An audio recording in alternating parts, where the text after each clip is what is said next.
महापरिनिर्वाण दिनी माझं एकच सांगणं आहे की महामानव परमपूज्य भारतरत्न डॉक्टर बाबासाहेब आंबेडकर जगातली एकमेव व्यक्ती की ज्याच्या महापरिनिर्वाण दिनी करोडो लोक न सांगता न बोलवता स्वतःहून एकत्र येतात, तिकडे विनम्र अभिवादन करतात. म्हणजेच त्या महापुरुषाचं कार्य किती महान आहे हे यावरून दिसून येतं. या देशाला लोकशाहीच्या मार्गाने घेऊन जाण्याचं सगळ्यात मोठं काम संविधानाच्या स्वरूपात जर कोणी केलं असेल तर ते आदरणीय डॉक्टर बाबासाहेब आंबेडकर.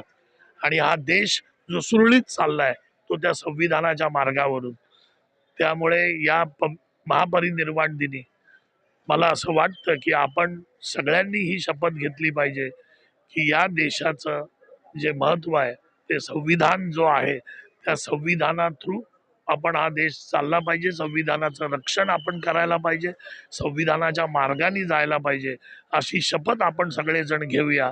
आणि महामानवाला आज आपण विनम्र अभिवादन करू.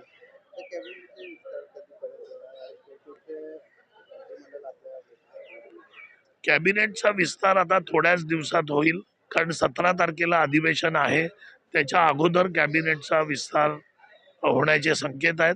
आज आमदारांच्या सगळ्यांच्या शपथविधी होतील प्रोटेम स्पीकरच्या माध्यमातून आज उद्यामध्ये. आणि ते झालं की त्याच्यानंतर 17 तारखेला अधिवेशन आहे, त्याच्या आधी कॅबिनेटचा विस्तार होऊ शकतो. पहिली गोष्ट की गृह मंत्रालयाची मागणी शिवसेनेने कधी केली नव्हती ना. आमचे सर्वोच्च नेते आदरणीय एकनाथरावजी शिंदे साहेबांनी ती मागणी केलेली ना. ऑफिशियली आमच्या पक्षाकडून ती मागणी केली गेली.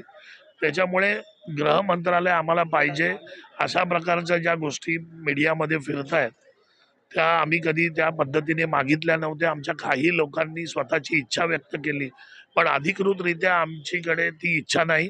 कारण अधिकृतरित्या कोणता पोर्टफोलिओ पाहिजे याच्यावरचे सगळे निर्णय आदरणीय एकनाथरावजी शिंदे साहेबांना आम्ही दिलेले आहेत. आणि आदरणीय एकनाथरावजी शिंदे साहेब जो निर्णय घेतील तो आम्हाला मान्य असेल. त्याच्यामुळे पोर्टफोलिओ बद्दल आम्ही कोणी बोलणं किंवा इतर कोणी बोलणं अधिकृतरित्या नाही होत, कारण याच्यावर अधिकृतरित्या फक्त साहेबच बोलू शकतात. आणि बाकीचे ज्या नेत्यांनी जे भाष्य केलेलं आहे ते प्रत्येकाला मागणी आहे, प्रत्येकजण आपापली मागणी करू शकतो, मागण्याचा अधिकार प्रत्येकाला आहे.